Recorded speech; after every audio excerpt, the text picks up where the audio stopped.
Hi guys, এতিয়া 3টা বাজে। মই 2টাতে উঠিছোঁ আজি। ভাতটো হৈ গৈছে কাৰণ মই 2টাতে উঠিছোঁ। ভাত হৈ গৈছে। এতিয়া মই মাটিমাহৰ দালি বনাই আছোঁ কাৰণ ল'ৰাৰ কাৰণে বনাই আছোঁ এইটো।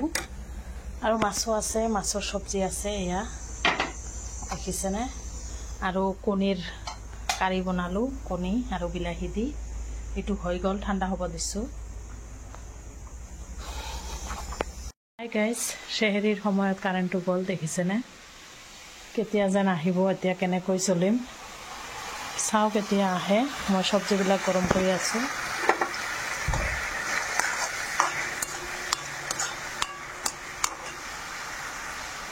এইপিনে চাহ হৈ গৈছে, চাহ খাম। গাখীৰ দিয়া নাই, গাখীৰ দিম।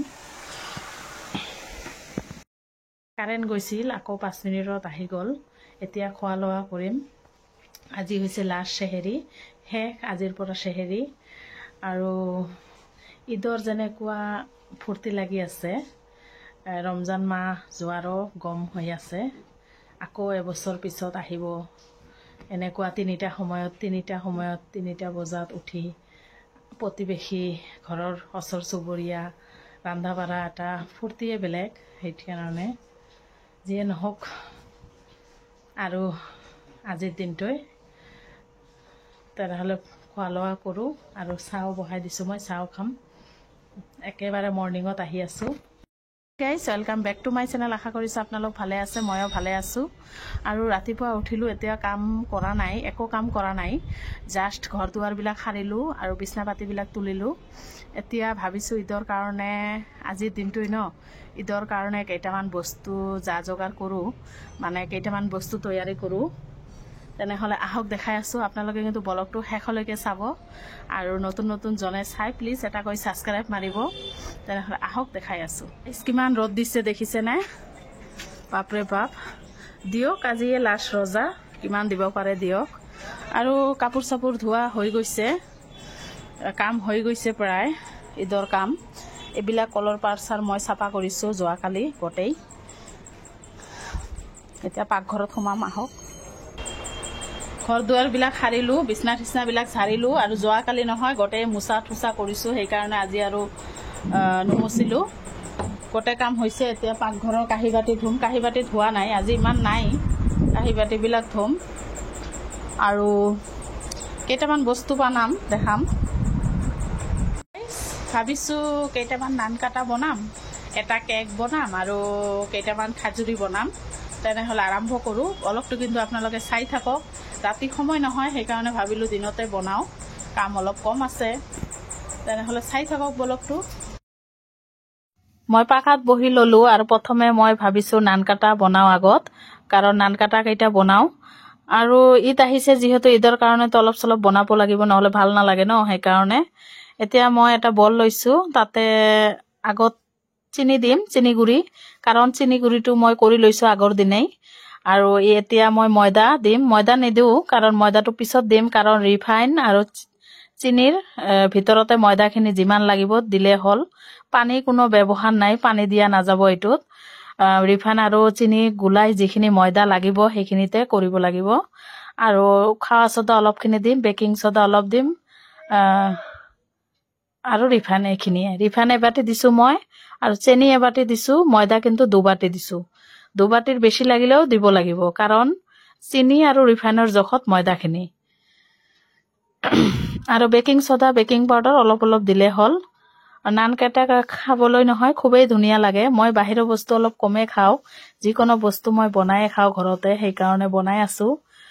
আৰু ঈদ আহিছে নহয়, ঈদৰ কাৰণে বনাই আছোঁ। আপোনালোকৰ কিন্তু দাৱত থাকিল দেই, আহিব।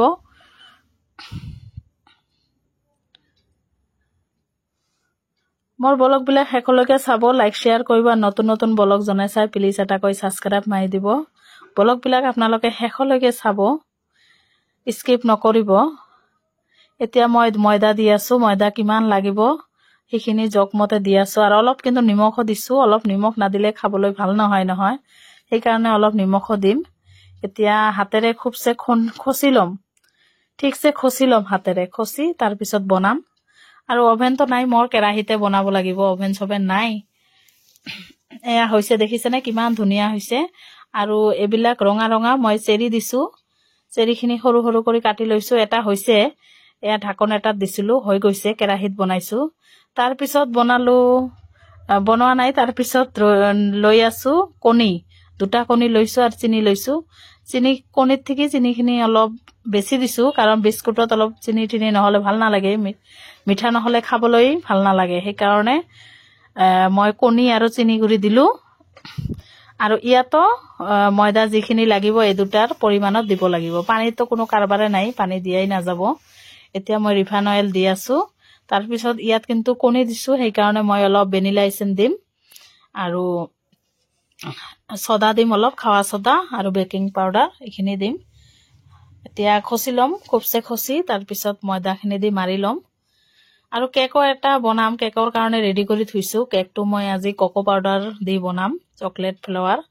আৰু ক্ৰীম লৈ আহিছে ল'ৰা, আজি বনাই দিম ভালদৰে। মই নহ'লে এনেই বনাওঁ, আজি ভাবিছোঁ ক্ৰীম দি বনাই দিম। এতিয়া ময়দাটো দি আছোঁ, দেখিছেনে বিস্কুটত। এইটো খাজুৰি বুলিও কয়, কণী বিস্কুট বুলিও কয়। আমি শ্বৰ্টকাট কণী বিস্কুটেই বুলি কওঁ। এতিয়া হাতেৰে খচি ল'ম যিমানখিনি লাগে। তাৰপিছত হৈ গ'ল, দেখিছেনে, এইটো হৈ গ'ল। এতিয়া মই বেলি ল'ম। ইমান পাতলো নহয়, মোটাও নহয়, ৰুটি বানা বেলুনত বেলিলে হ'ল। একদম অলপ মোটাকৈ বেলি নিমকি আকাৰত কাটিলে হ'ল। এয়া কাটি আছোঁ, এতিয়া ভাজিম। উপায় নাই আৰু দুপৰীয়া কৰি আছোঁ, কাৰণ ৰাতি কৰিবলৈ সময় নহয়, সেইকাৰণে দুপৰীয়া ষ্টাৰ্ট কৰিছোঁ।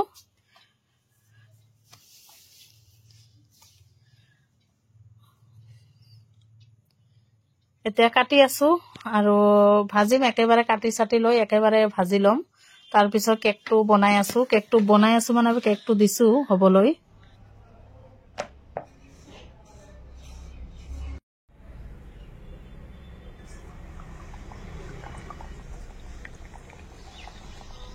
গাইজ, এইবিলাক বনোৱা ইমান কষ্ট নহয়, তথাপি মই বনালোঁ। বিস্কুট কেইটা দেখিছেনে কিমান ধুনীয়া হৈছে, ধান কাটা বিস্কুট। আৰু এইপিনে মই খেজুৰি ভাজি আছোঁ, এইটো হৈছে কণী বিস্কুট। আৰু এইকেইটা বনাইছোঁ, ভাজিম এতিয়া। আৰু ইয়াত মই চকলেট কেক এটা বনাই আছোঁ, কাৰণ ল'ৰা খাব, সেইকাৰণে। দেখিছেনে কিমান ধুনীয়া হৈছে চকলেট কেক। গাইজ, পাকঘৰত সোমাই গ'লোঁ। এতিয়া 4টামান বাজে, ইফতাৰে কি বনাওঁ। গা পা ধুৱতে আজি ইমান দেৰি হ'ল নহয়, কাৰণ আগবেলা অলপ কাম কৰিলোঁ, সেইকাৰণে। যাক নহয়, দেখাই আছোঁ, এইটো গাখীৰ গৰম দি আছোঁ। ৰজাৰ মাহততো গাখীৰৰ দাম গৈছে, আজিতো আকৌ ইমান দাম নহয় গাখীৰৰ। আৰু মই এইবিলাক মছলাবিলাক কৰিম, এইবিলাক গোটেই ধুই চুই ল'লোঁ আগবেলা, সেইকাৰণে দেৰি হৈছে। জলকীয়াবিলাক আৰু এইকেইটাতো বিস্কুট দেখাইছোঁ। আৰু এইটো হৈছে খাজুৰি বিস্কুট, মানে কণী বিস্কুট। দেখিছেনে কিমান ধুনীয়া হৈছে।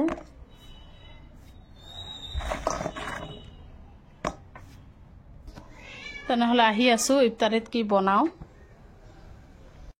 কেকটো ঘৰতে ক্ৰীম লগাই আছোঁ, ডেক'ৰেশ্যন কৰি আছোঁ। আৰু দুভাগ কৰি লৈছোঁ, এইটো এটা। কেকটো আজি মই প্ৰথম ক্ৰীম দিছোঁ দেই, নহ'লে এনেই বনাওঁ, মই ইমান সজা পুৰা নকৰোঁ। ল'ৰা ক্ৰীম আনিছে, সেইকাৰণে দিলোঁ তাক। তাৰপিছত ইফতাৰীৰ কাৰণে আজি একো বনোৱা নাই, ভাবিলোঁ আজি লাষ্ট ইফতাৰী কিবা বনাম, কিন্তু বনোৱা নাই। গোটেই দিনটো এটা নহ'লে এটা কাম কৰি থাকোঁ নহয়, সেইকাৰণে। আৰু এতিয়া মটন বনাই আছোঁ, আৰু বিস্কুট আছে, এইবিলাক দি ইফতাৰী কৰিম। মটন বনাই আছোঁ, সজনা বনালোঁ। এয়া ভাতো লৈ বৈছোঁ মই আৰু ল'ৰা, কাৰণ হাজবেণ্ড নাই আজি। হাজবেণ্ড গৈছে বেলেগত ইফতাৰ কৰিবলৈ, মানে মাতিছে, সেইকাৰণে। আৰু কেকটো দেখিছেনে কিমান ধুনীয়া হৈছে কেক। সেইটো কিমান ধুনীয়াকৈ মই বনাই একদম ৰেডি কৰিছোঁ। কমেণ্টত জনাব দেই, প্ৰথম মই বনাইছোঁ আজি কেক এনেকৈ।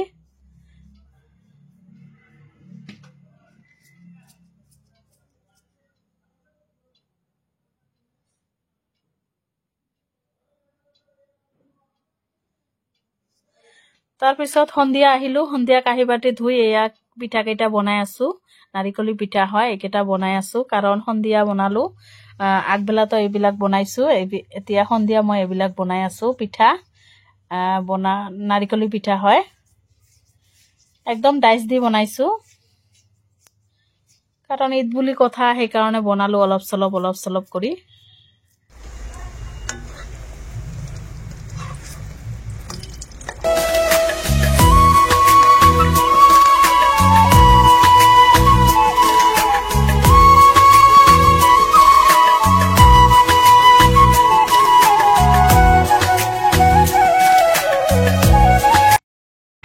মই এতিয়াহে ফ্ৰী হলো আৰু এতিয়া ৰাতি পিঠাকেইটা বনালো কাৰণ দিনতো বনাইছো কেক চেক বনাইছো দেখালো আৰু ৰাতি বনালো পিঠাকেইটা দেখিছেনে কিমান ধুনীয়া হৈছে নাৰিকলি পিঠা হয় অলপ কৰি বনাইছো কাৰণ ঠাণ্ডা হলে আৰু ভাল নালাগে খাবলৈ সেইকাৰণে ঈদৰ দিনৰ কাৰণে বনাইছো খালি যিয়ে নহওক আপোনালোকৰ কিন্তু দাওয়াত থাকিল ঈদৰ মোৰ ঘৰৰ ওচৰতে যোনে থাকে সকলোকে দাওয়াত থাকিল আপোনালোকে আহিব আৰু ব্লগটো বেছি ডাঙৰ নকৰো ইয়াতে শেষ কৰিম কাৰণ বহুত আজি ভাগৰ লাগি গৈছে আৰু এয়া কলে পাৰত দেখিছে না কাহি বাটি পৰি আছে এইবিলাক ধুম এতিয়া ৰাতি আৰু অহাকালিতো আহিছে ঈদ ব্লগ ঈদৰ দিন খুশিৰ দিন তেনেহলে ৰাখিছো ইয়াতে।